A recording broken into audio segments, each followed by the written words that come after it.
Hello, viewers, and welcome to the latest episode of the Huddle. Tim Poole here, and I'm with Dr. Anthony Lucas of the University of Nevada, Las Vegas. Anthony, thanks for joining us. Well, thanks for having me. I appreciate it. Yeah, so we're here to talk about, a few things, but mainly the paper you recently released, looking at kind of the effects of free play in Las Vegas. To start off with, could you kind of walk us through the initial inspiration for that paper? Yeah, sure. So it's become the predominant play incentive in a lot of markets, especially in the United States. And I think I write in the paper, I talk about one casino that actually redeemed over $100 million in free play in 1 year. And that's a single casino. So it is just a massive investment in play incentives. So obviously, I wanted to see if it was working. And it's like the 10th study that I published and probably the 30th study that I've done on free play. So it's not just one study, it's sort of an extension of a whole research stream.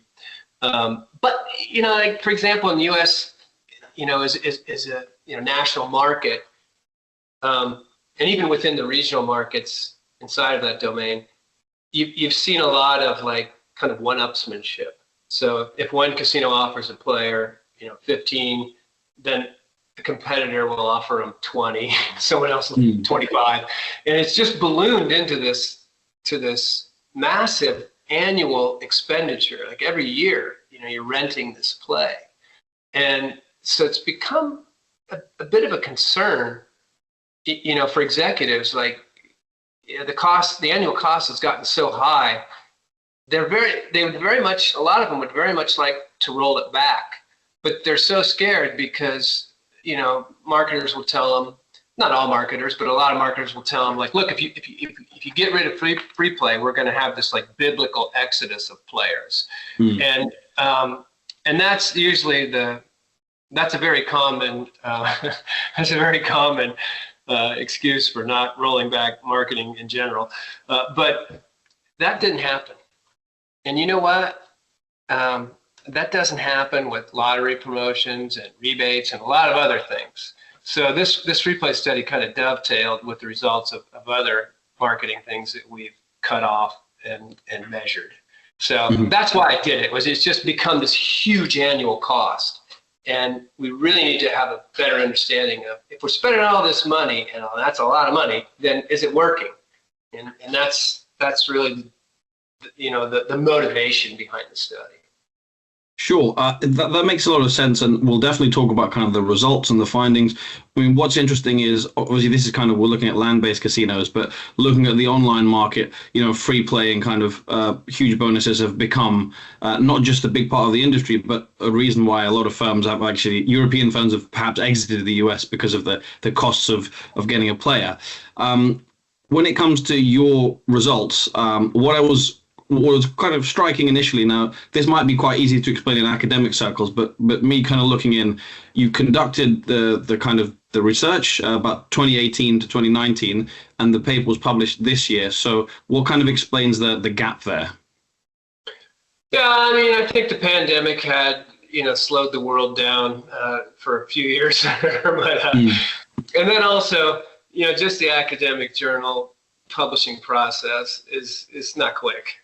So there's a lot of back and forth, and you have to submit to journals, and papers get rejected, then you have to reformat them and submit them, and it's quite a process, and it's not fun, and it's rigorous.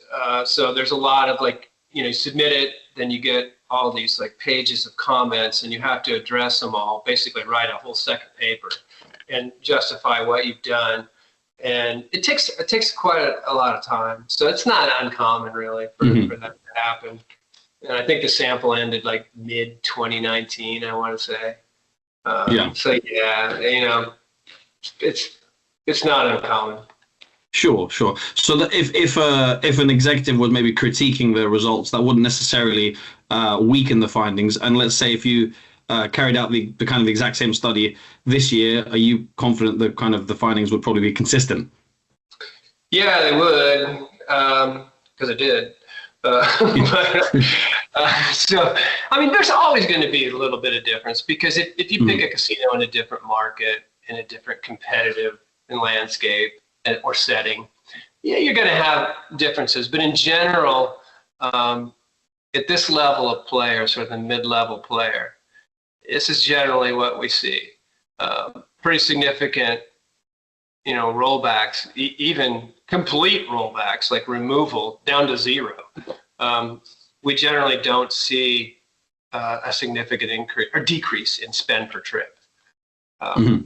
So, and when we increase them, because I've done that study too, it doesn't work either. I think there's a lot of force of habit, at play here. Yeah. But it's also just kind of theoretically not the best design to build loyalty. And I think that's probably underlying a lot of this behavior that we see. Yeah. So you kind of already touched on a few points, and you recently you were in the Gambling Insider magazine where you kind of talked about these results already. So, but to I guess to recap for anyone watching the exact findings, if effectively free play, was perhaps not as much of a driving factor as some may have you believe. Yeah, I think that's safe to say. I mean, I can try to briefly describe the study and the results, like in one fell swoop, if you'd like me to. Let's go for it. Yeah, so we took 400 people from the same offer tier. So all 400 of these people in the pre-demotion period, like 2018, right, they're all getting $15 a week. And so from that base of 400 people, we randomly assigned 100 of them to each of 4 groups. And so the first group continued to get the same $15 a week, status quo, no change. The second group of 100 got $10 instead of 15. They were getting 15 in 2018, they got 10 in 2019.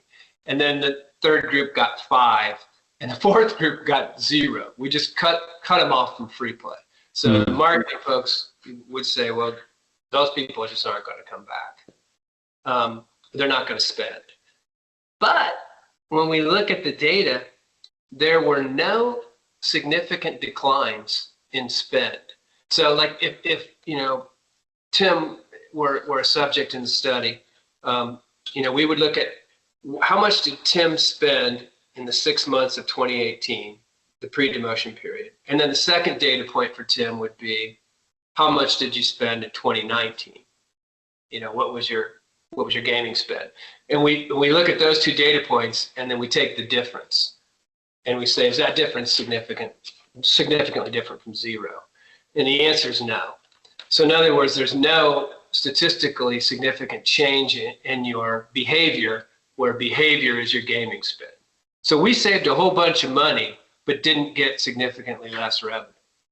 And that's the primary finding. We also looked at visitation, but I'll tell you this, who cares? I mean, at the end of the day, if you made, Tim makes 20 visits in 2018, and then say you were in the $5 group, we cut your free play by 67%, right, from 15 to 5. And then you made 18 visits or 15 visits in 2019, right? If your spend was the same, then I'm not really worried about visits, because I don't get paid for visits. Like, I don't get paid for spend. So that's my main concern. The only reason I put visits in there was because from the other studies, we would say, look, it's not working. You're not achieving your stated objective with increasing spend. And they would say, yeah, but we get more visits. And so I stuck it in there for that reason only. Because at the end of the day, visits are sort of a subcategory of spend. It's spend that they really worry about. That's the driver. That's the justification for the program. Because they wouldn't care if you got more visits or less visits if the spend was the same. Yeah. So interesting findings. Again, back to the written interview, kind of in the magazine, you talked about kind of bonus seekers and players who kind of like a deal, like a freebie perhaps, and those being attracted by free play. But the kind of the longer term, the players who kind of play for the game or play to gamble, they're the ones that free play isn't necessarily attracting. Yeah, and I think that goes to the data set. This data set, we looked at tribal. It wasn't in Las Vegas, it was tribal. And so we were looking at middle to low and mid-level players by most people's standards. I say that because a mid-level player at Circus is not the same as a mid-level player at Bellagio. Like there's a difference. But for most players, most casinos, these would be mid-level players. And I think, yeah, there are a lot of free riders. There are a lot of deal-prone, price-prone, promotion-prone people at that level. The high-end players, they're in it to win it. I mean, they're intrinsically motivated. That's not the place to start cutting free play. I would start experimenting with free play in the mid to low level of the database. That's where we've overinvested. And I feel pretty comfortable saying that at the industry level, at least in the U.S., because, like I say, I've probably done 30 of these things, and I think I have one result where it looked good. 29-1, it's not good.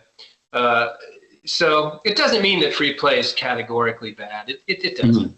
It just means that, look, we're not measuring it very well, and we can still do it. It can still work. We just got to change the way we do it, and that's hard for marketers and executives to accept because it requires an admission of a mistake.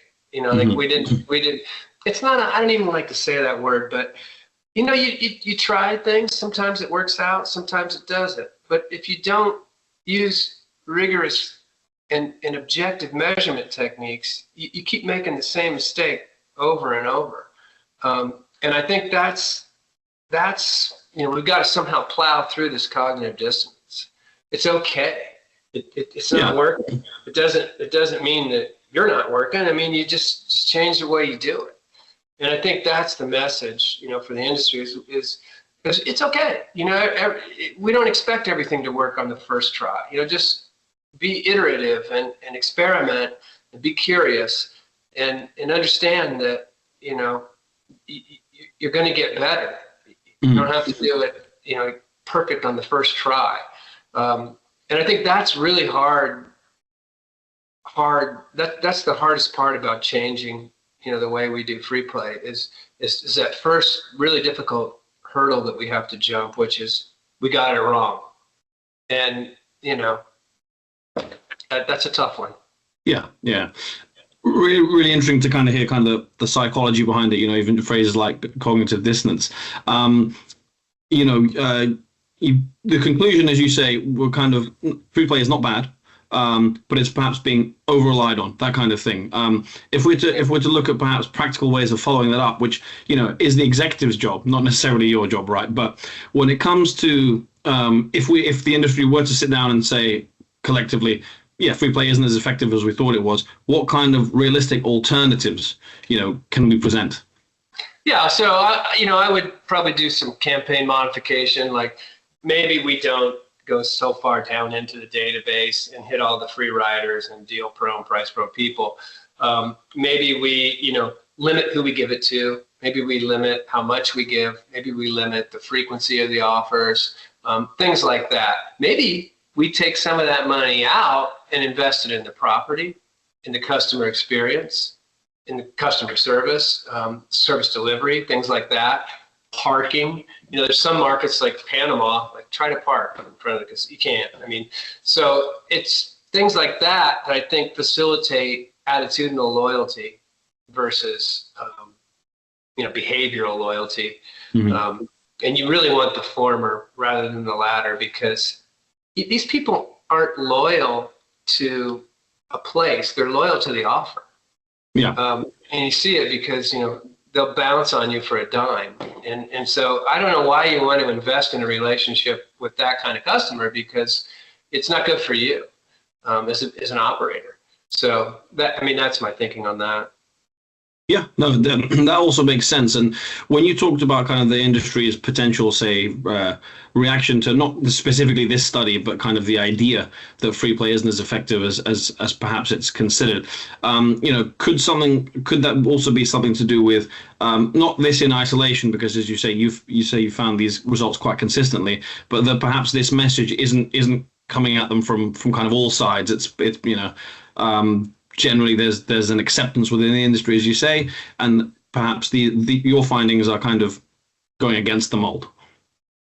Yeah, I'm trying to allay fears related to, if all of our competitors are doing it and we don't do it, if we don't have an offer that's commensurate with what they're doing, then we'll lose all this play, and it's just not true.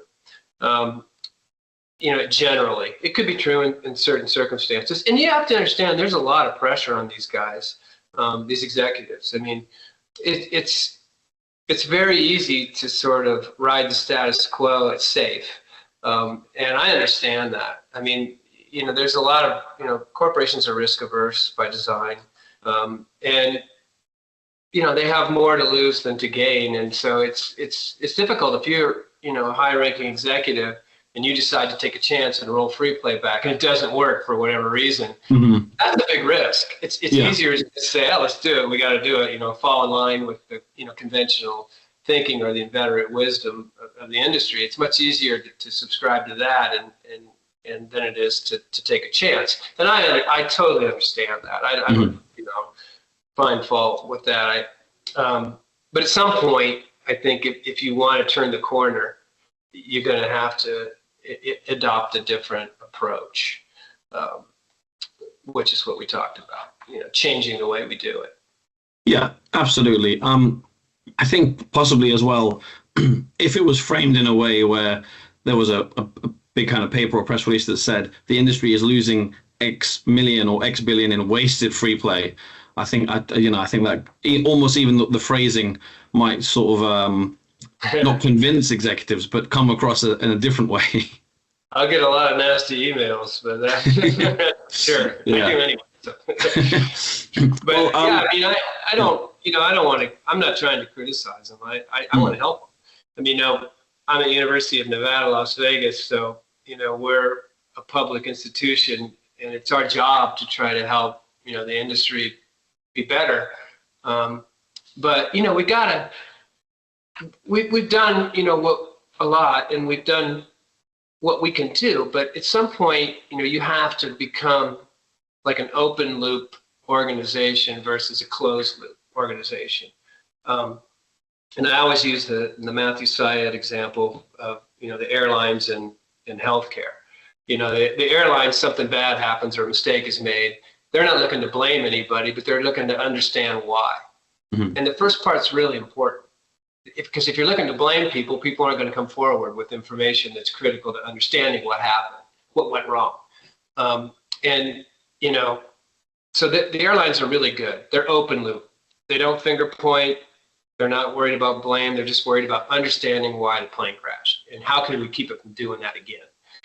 Medical, the other way around. They have this infallibility complex. There's no such thing as a medical error. They want to sweep everything, under the carpet and not be held, liable for it. And I understand that too. I get it. They're trying to help people. Things go wrong, but you can't learn, with that closed loop mindset where you're too worried about being outed for making a mistake. It's not a way to grow as an organization or an industry. And we're a little bit too close to medical, and we need to get a little closer to airline. And we are, we've improved a lot since I've been in the industry. That back in the late 90s I left. But, we've gotten a lot better since then.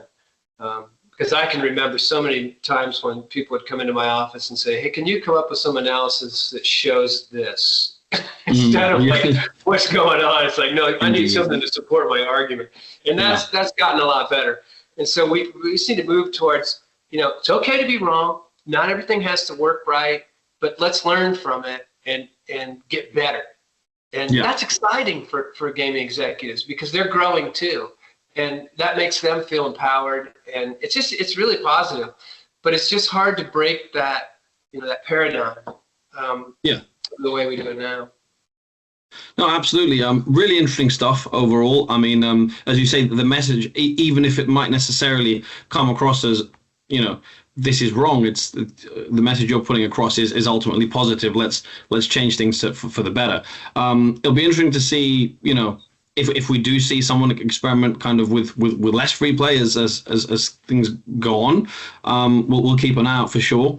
But in terms of this conversation, thanks very much for your time. And really interesting findings. Well, thank you. I really appreciate it, Tim. Thanks for having me. Thank you. No problem at all. And to our viewers, thanks as always for watching.